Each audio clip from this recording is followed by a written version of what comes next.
What's up? What's up? This is Babu on Babu Speaks. Today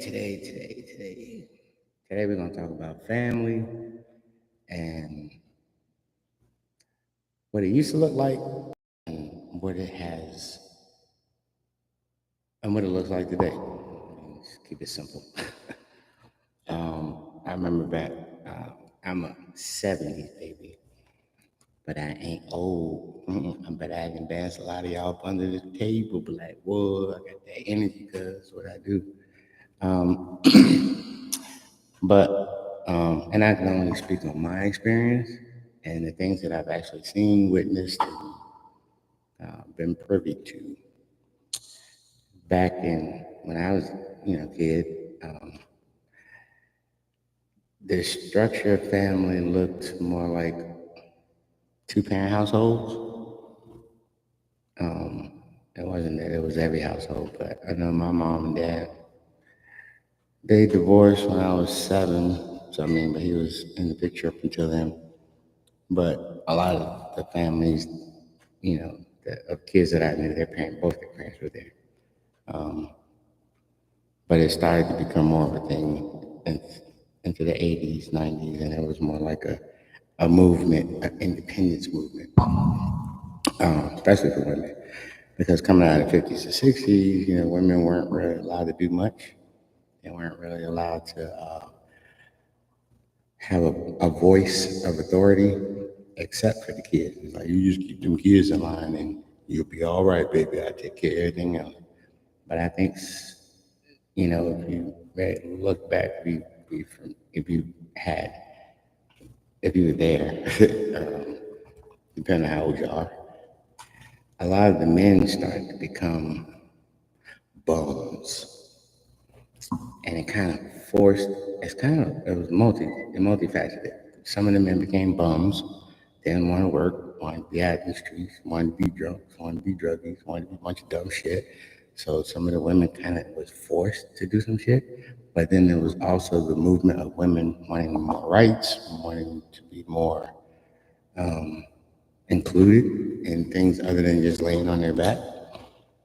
And that movement, along with dealing with bums and men who were just basically acting entitled and arrogant and misogynistic and a couple other things they were doing, created what we have today. I don't need no man. What a man gonna do for me? I apparently help you make them babies that you ain't taking care of. And that's not everybody. But with my family, and it wasn't a big family, it was my mom and my sibling. I don't even call him a brother because I disowned him. And that is more prevalent in today's society than back then, because back then you just kind of took it no matter how messed up, fucked up your family was. You just, oh, that's my family. Today, not so much. Um,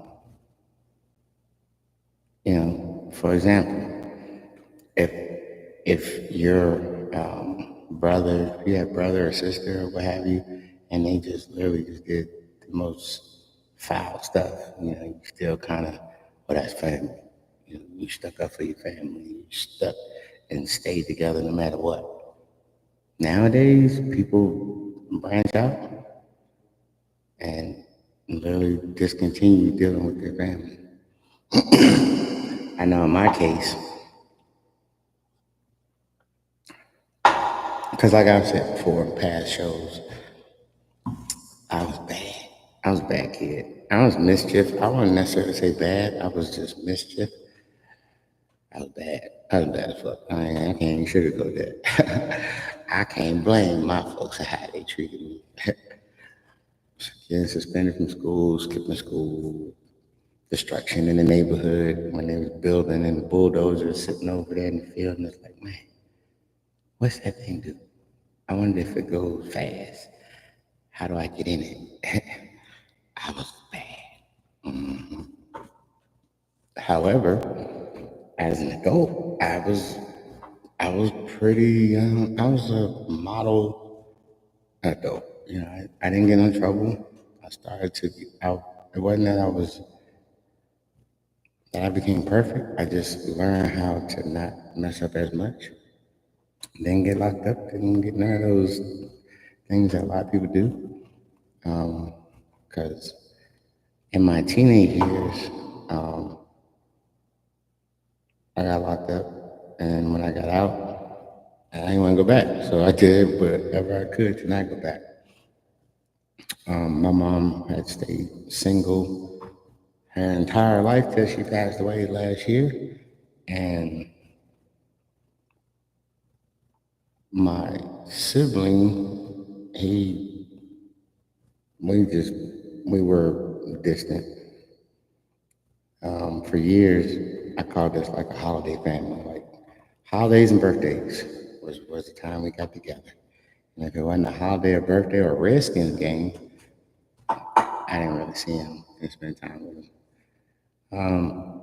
I think I was more concentrating on just surviving life and the challenges of life, and especially as a black man, that just kind of as a heavy burden there.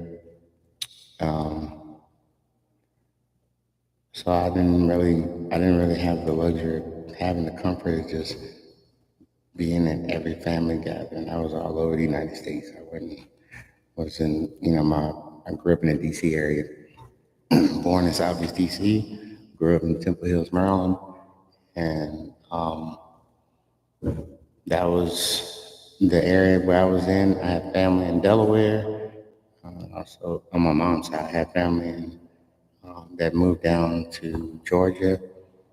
On my dad's side, he was from California, San Francisco, cousins in San Jose, Fresno, in that general area. And then when my dad left when I was 7, he stayed in the area for a little bit, at least for a couple more years, and then he moved to California. I moved to when I was, tell you I was bad. When I was 10, battery low. When I was 10, my mom sent me to move to California with my dad. And me and my dad got on the Greyhound bus and rode cross country. And that was actually a memorable ride. I still remember that ride. But him being under, just moving back out there, he didn't really have money, job, stuff like that. So I was with my grandparents for a little bit, and then I eventually went to stay with my aunt and uncle in San Jose. And then that whole family experience was totally different. I went to church every Sunday. My uncle was an air traffic controller, but not the one that's in the tower. He's actually in the plane with the pilots. I didn't even know that was a role, or a position, but yeah, he actually flew in the cockpit with the pilots, which is pretty cool. Made a lot of money, and they had a beautiful home. If I had to compare it to something, I would compare it to the Cosby Show because they had this beautiful home, 6 decks on the front, sports court, tennis court, swimming pool. Yeah, it was looking good. But the structure of the family, the way they were wired and geared was, you know, both parents in the house, home cooked meals from scratch. That was kind of where I learned how to start cooking, and the importance of, you know, uh, making a good meal. They would actually sit down together as a family and eat. Most on the weekends, I guess, like Sunday, maybe it was probably Saturday. Saturday we had what we call family night, where the family would get together. We would just either play games or talk or something, and it was really it made an impact on me because for those 2 years that I stayed with my aunt and uncle, I wasn't bad because they whoop ass up in there a different kind of way. My uncle, I only had 2 years, but let me say 2, 3 years I was there. I think I only got 2 whoopings from him, and he don't play. He literally would stand up. He put me with a belt too, and then extension cord like my mom did. But he would put my head between his legs and literally just come down. I only got 2 from him now. Yeah, no, that hurt. Aunt though was a little different.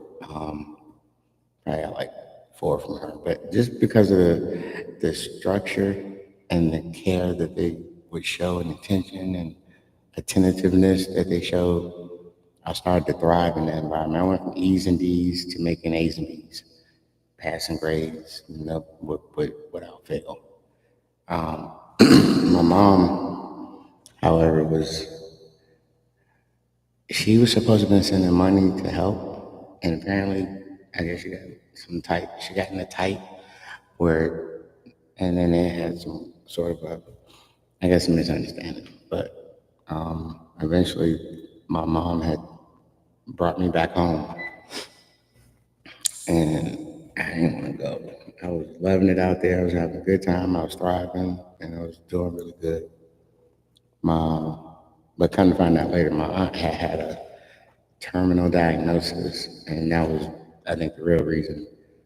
Because I don't think they was really hurt for money. It wasn't, but the diagnosis, she was supposed to not live for another 4 months, 6 months, or something like that. And then she ended up living another 40 years. So like, yeah, it was good that she lived another 40 years, but I could have stayed out there. But when I went back,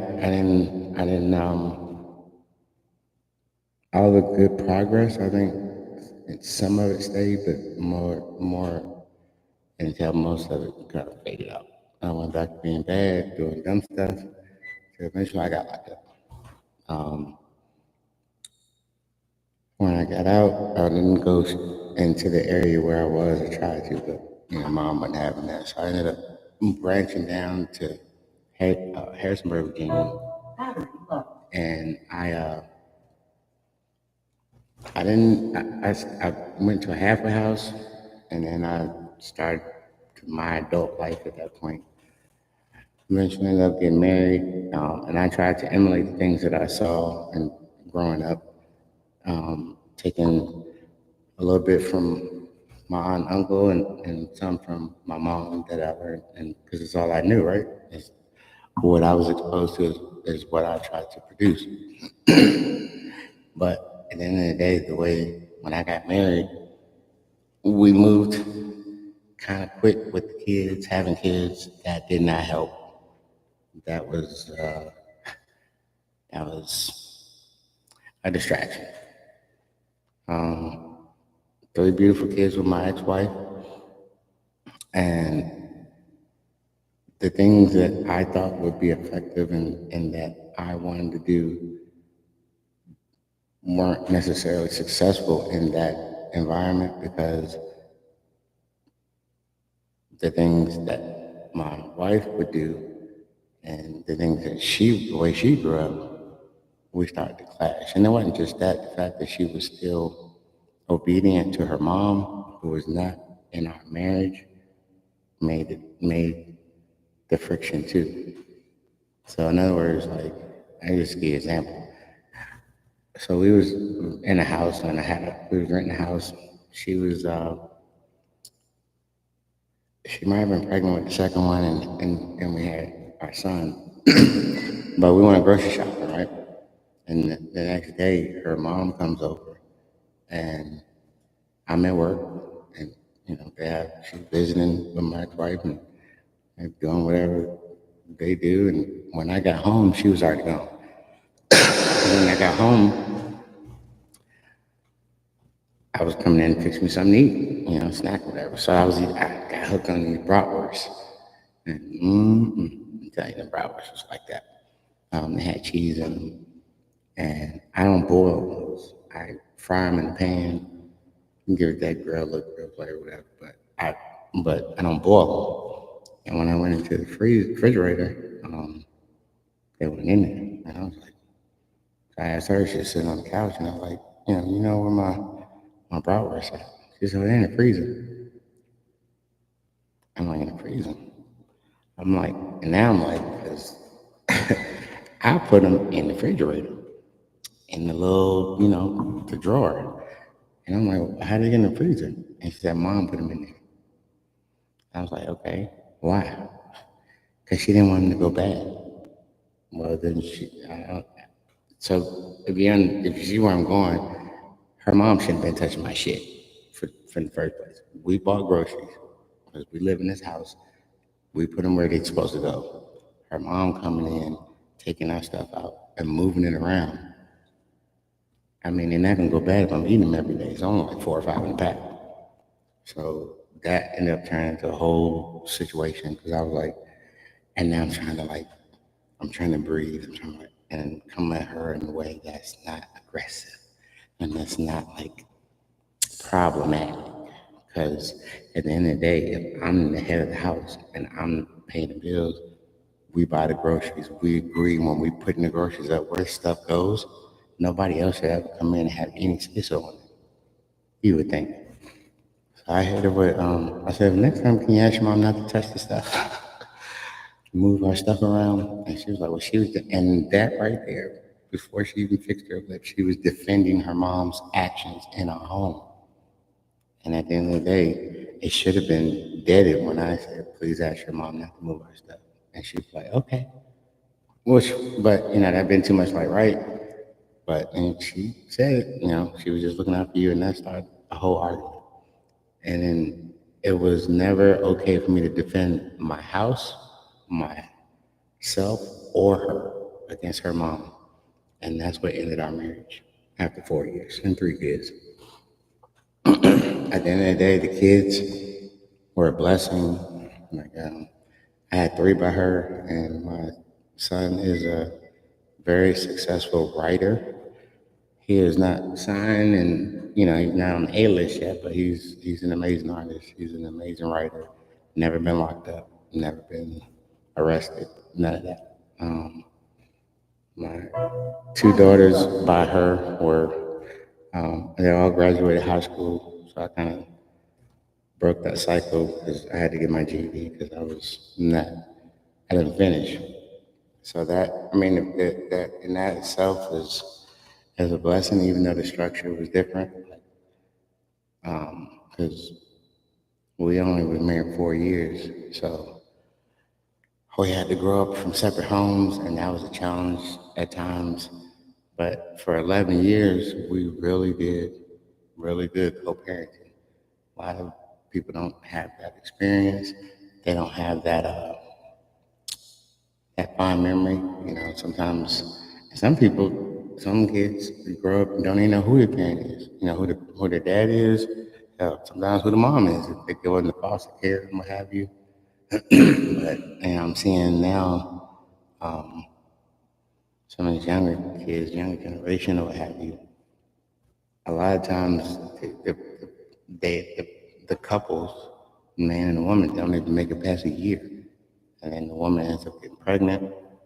You know, um, and then you have a lot of single moms, and single dads too.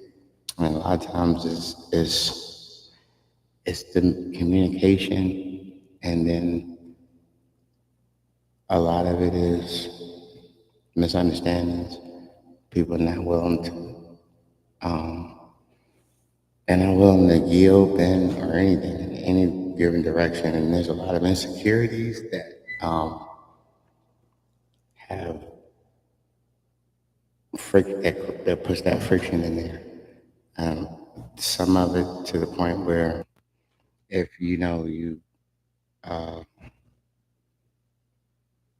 and that nobody wants to budge. So with your feelings and with your reservations are, you're gonna stick to it even if it ends the relationship, and that's kind of not that's not what is conducive of a good family because sometimes you have to you have to you have to give and take, and if someone's only taking, that's not going to make that situation move any smoother. And people tend to do a lot of tolerating, and then some don't tolerate at all. Like it's a lot of oddness, or not oddness, but it's a lot of they're not really synced. They're not making things to where they can put their egos inside and actually, if you listen to the other side, so like if two people are talking and one is really not even listening, they just hear what you're saying, but they're not listening. Then how can you even work on comprehending and processing if you're not listening? And to listen or to hear just to respond, that's not good either. So like we want to really just, and we got to care too. Some people, a lot care is lacking in the family today. Understanding, and then patience, because especially when two people who come from different backgrounds and they want to come into a situation where they're not really putting forth enough effort to care, they're not going to put in any effort to try to make adjustments. And that's like a politically correct word for change. Nobody wants to really change, and sometimes people look at that word as if it's a bad thing. Change isn't a bad thing, because if you are, let's just say you drink a lot. When I say a lot, you drink a lot. And if it affects how you are functioning in the family, then changing that would be a good thing if you want to keep your family. If you want to stay single and be by yourself, then yeah, you ain't got to change it all. I hear a lot of times people, I ain't changing for nobody. I ain't doing this, I ain't doing that. And I was like, that person ain't lived long enough yet. Because at the end of the day, you change. The things that I did at 18, 20, 30, I don't do those things no more. I changed for good. I didn't change for the bad. I only changed for the good. But changing bad or inappropriate habits are good. Um, at the end of the day, the role back in the 50s, 60s, 70s, even into the 80s, some parts of the 90s,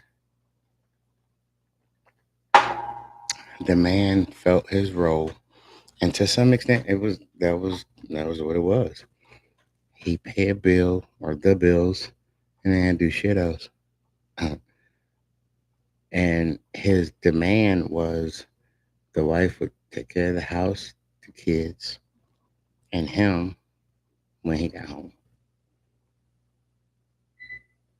So he paid all the bills, and that was it. And his wife had to take care of the house, clean the whole house, kids, no matter how many she had, and him. Hmm. He had one role, she had 100. Because I don't know if you ever clean the whole house, but that's a lot of work. To do it on a daily basis or a consistent basis is work.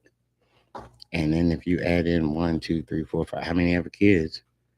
So you got to clean the house and you got to take care of kids. And this nigga, when you get home, that's a lot of work. And then as the shift in the 80s to 90s and now into the 2000s, early 2000s rather,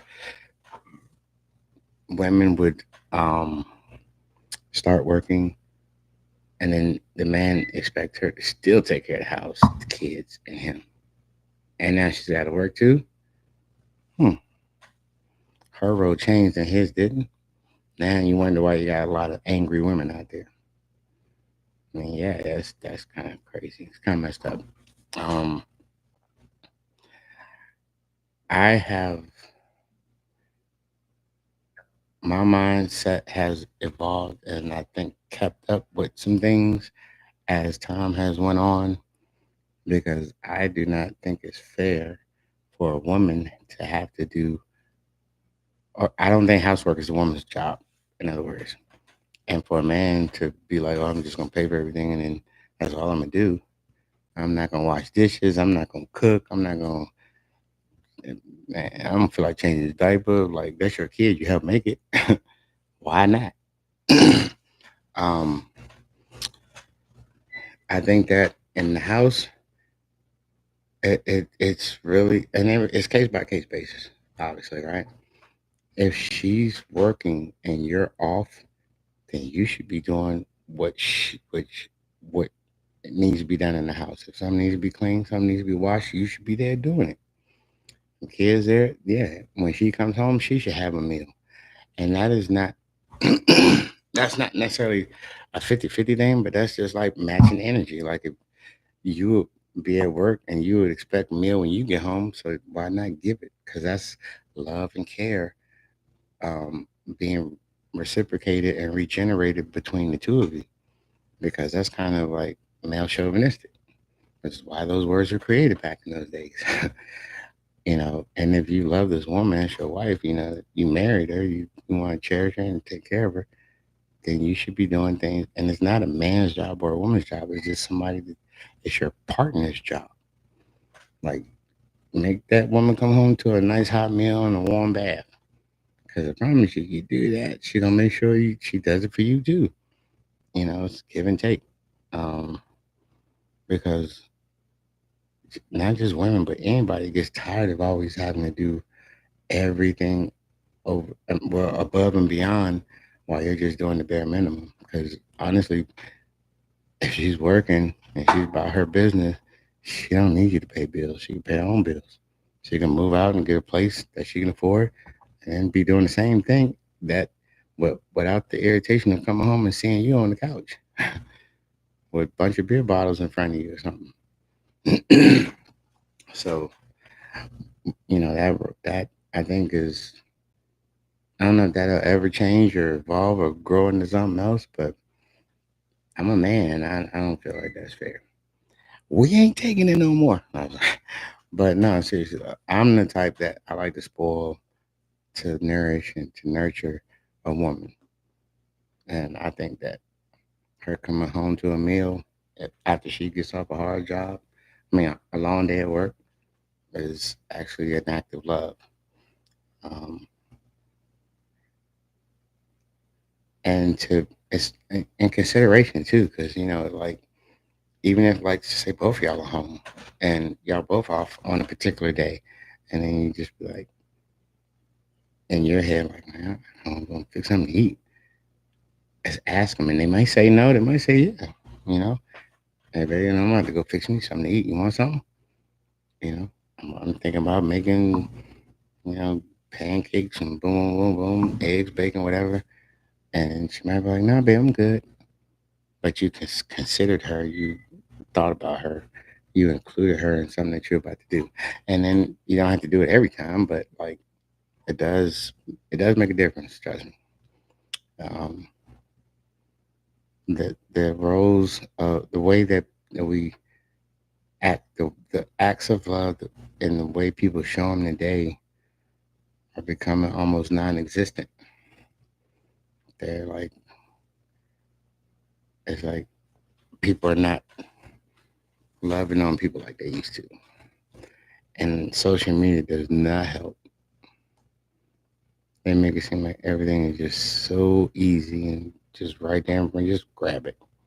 You got this, this, this, this. You don't have to put up with this, this, this, this. You can do whatever you want.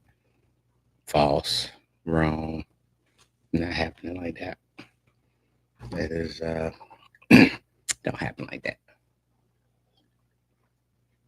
When I was growing up, we didn't have social media. We didn't have phones. We didn't have nothing but our imagination, and I was just a boy in a dream, playing out in the woods, staying out till the lights came on. Um, but I wouldn't change it for nothing. I didn't. I grew up, very in shape, healthy. Did a lot of walking, a lot of bike riding. I look at kids today, even and my kids especially. Like my son, he didn't. As long as he had a tablet or a phone, he can get what he can go outside. He ain't do nothing.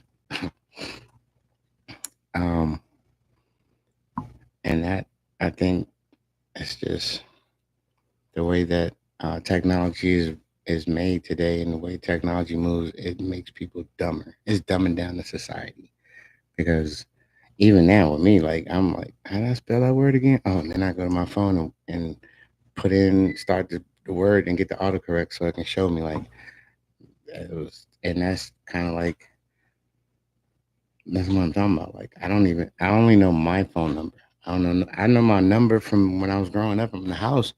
We're talking about a landline phone.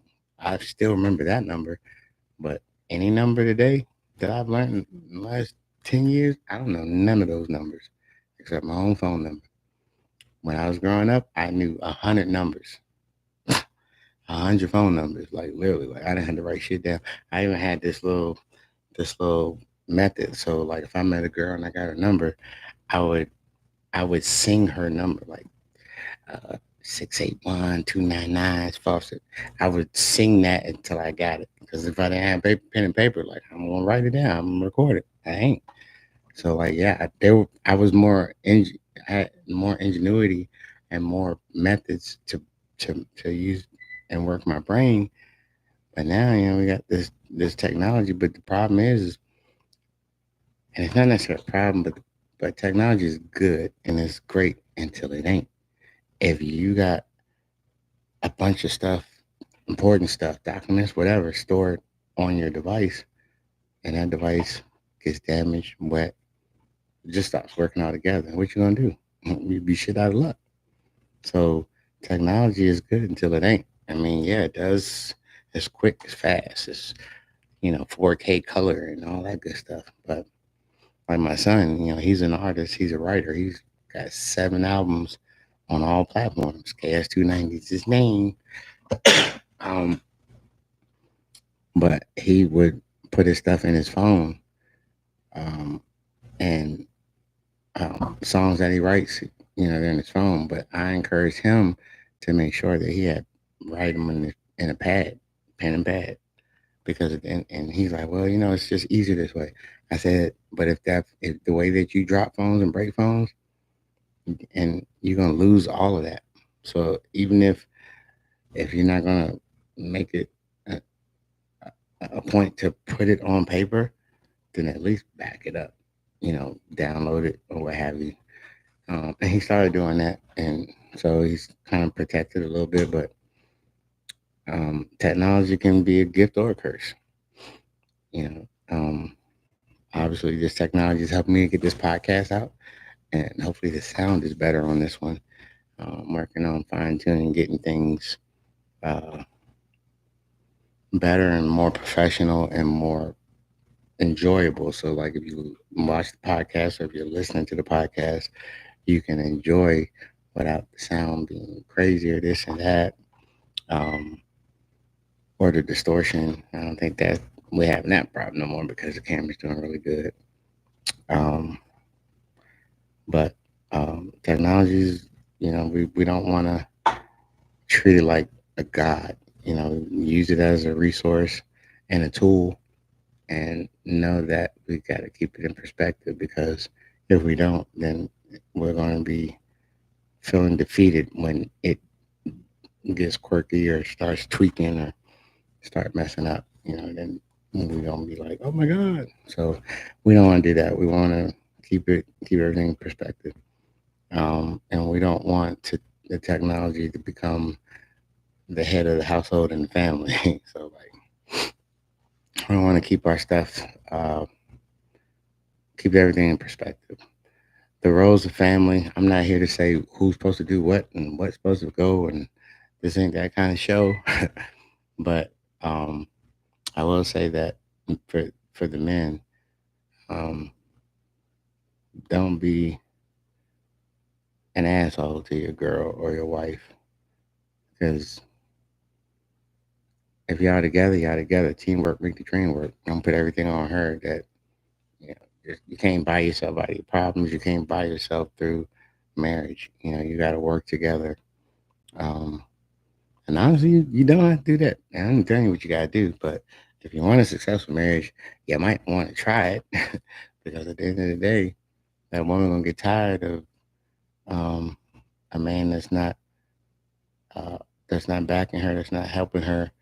And if she's doing her part to the T, and I know some that literally takes care of the house, make sure he has his lunch done, make sure that the baby's good, make sure that his back's rubbed, his fingernails are clipped, and all he does is just pay a rent and sits on his ass. That ain't cool. Um, because at the end of the day,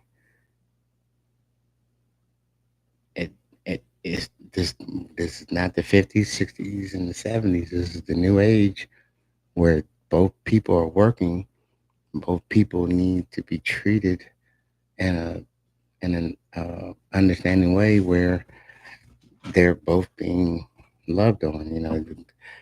You gotta. It's good to be spoiled like a king, but sometimes you gotta be a king to get spoiled like a king, and a king doesn't just he's not one sided. He's multifaceted, and he makes sure that he loves on that woman and he treats that woman right, and he does things for her that you know ain't necessarily in the manual. Rub her feet sometimes, because rub her back sometimes. Love on each other. That'll go a lot further down the line, because at the end of the day, once a person's mental or emotional switch is flipped, it's hard to get them back. And when they start seeing, like, oh, you do that for her, there's people out here that actually do this and do that. Mm. And then, a good woman, she's gonna try this. She's gonna work with you. She's gonna talk to you. She's gonna be like, babe, it'd be nice and boom, boom, boom, boom. And if you did this and did that, and once she gives those smoke signals and puts those smoke signals out a couple times, a lot of times, and you don't catch none of them, and then, like my dear say, sometimes just like with birds, where the birds has a whole ass nest, and they start taking twigs and they start coming over to the other side of the forest and drop a twig, and eventually they start building a nest, another nest, and once that nest is fully built, deuces. And I think that's a true statement, but I think, and as far as dealing with people, that nest is in their head, and once they fully checked out, then you have a cavity or emptiness of a person that's basically just going through the motions at that point, and then they're just looking for a way to go and settle in that other nest. And um, it could be the work husband or girlfriend, it could be the work, it could be the church husband or girlfriend, and they might not be the person that they end up with, but it's someone that has that fits the image that they feel like something should be, and it's something that distracts them from now what is now their problem, and now they're looking for a way out. And sometimes it's social media that has that effect too, because social media paints this picture that everything's roses and peaches and herbs, and it's not. Um, but that's the effect, because they used to say, well, porn desensitizes a man, and this, and back in the days, maybe it did. I don't know, but I think social media across the board desensitizes people from effort, from discipline, from struggle, from endurance. And social media makes it seem like everything is just a quick, like instant grits. Just add water, 5 minutes, you're done. Or like a instant change, just things is gonna be great. The saying is the grass is greener on the other side. No, the grass is greener where you water it at. Um, and marriage is kind of like a yard. You gotta fertilize it, and everything is in a. You can't drop seeds in the wintertime, because that's not the time to do it. Everything has a time and a place. And when you harvest crops, and when you plant crops and things of that nature, you have to do it in a timely manner and at the right time. But the same with a relationship. And if you're building a family, you have to do it in an appropriate way, and the proper way. And you have to be You have to sacrifice for each other. You have to be loving to one another and to each other. And you have to be patient and tolerant. And you have to not be me, me, me. It's we, it's us. And then you have to look at what works and what doesn't work. It's kind of like when I had, my diabetes. I had to check my sugar to see what foods spiked my sugar and what foods didn't spike it. Um, and that was trial and error in the beginning, but now I know my diet and how to eat. Same with when you're building a family, husband and wife. When you first get married, if something doesn't work and it really stresses your wife or stresses your husband, then you should have enough understanding and respect to be like, all right, well, how can I tweak this and change some things so that it can work? Or what acceptable replacement could that be? Um, and or is it really that big a deal that I can't let go or I can let go? um, because sometimes we just like we just stuck on this or stuck on that. But is it worth losing your marriage? You just kind of gotta look at those things too, and then especially when it starts coming with kids. And for real, a lot of people don't even talk about the important things when they're dating. What is your ideology or what is your your thought process on kids? How do you feel about discipline? How do you feel about eating and where should we eat? And like just if you ask some questions, I think either a lot of people wouldn't get married or they would understand and know what to expect when you do get married and when the kids come, because that is a stress, especially for new parents, is a hell of a stress. And then when you're already the woman's pregnant, she has a baby, then postpartum, she's going through all kind of emotional, you know, um, a lot of emotional tensions and anxieties. And then this man's probably having anxieties on his own, and that's a recipe for disaster sometimes. As far as if you're trying to keep things calm, and then you're anxious, she's anxious, it can get ugly. It has gotten ugly for me, so I know. 5 kids, and yeah, it wasn't always a walk in the park. But all my kids are doing good. I have a relationship with all of them, but there's people still having babies, and they ain't having discussions. They're just having babies. So yeah, um, you definitely want to talk some things before considering. And even if you don't believe in marriage, you're just gonna be together for forever. It's the same thing, just don't have the paper. All right, but you still need to talk about how your views and what your standards and your outlook on everything. Because communication will fix a lot of make believe problems or problems that ain't even happened yet. So definitely don't want to put yourself in a position to be like, oh, now let's figure it out. Because once you're pregnant, as long as you're not in the free smoothie abortion club, then that baby's there. The baby ain't going nowhere. Baby's gonna come. Baby's gonna get born. It's gonna grow, and you motherfuckers gonna have to figure it out. Um, where you gonna live? Who you gonna live with? If you're gonna live together, yeah, those some things you want to talk about. You know, if you go out all the time, if you don't go out, if you drink, that's a lot of things to talk about. But you just got if you're dating properly, and women should be courted, and women should court men too. If you should court each other. It's not about just the man coming out of his pocket and spending all the time. The woman should, you know, whatever her strength is, should return and reciprocate that energy. And if you date to be friends with the intention of being much more than that, then you'll learn each other.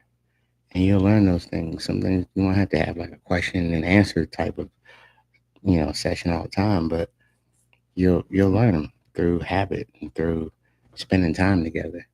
But like if you just like jumping in, you see you at the club and then go home and boom, boom, boom, you're pregnant. Oh, what you gonna do now? I don't know what you gonna do, but I'm going to work right now. But you don't want to be in that situation either, for real. Like it's crazy. But take your time. That's all my advice I can give you is take your time. Um, Because if you don't get to know them in the beginning, you definitely gonna know them in the end. You might not like what you see then. So take your time, get to know them. Don't be in a rush to just go around popping, popping, popping, and then like now you gotta figure out, oh, what I'm gonna do, what I'm gonna do, what I'm gonna do, because that's a bad place to be. And I've seen some situations where a person got in that situation, got pregnant, and oh no, what am I gonna do now? You should have thought of that before you open your legs. Simple as that. Um, it's not that I'm not sympathetic or whatever, but you can't sit here and be like, "Oh, I got pregnant.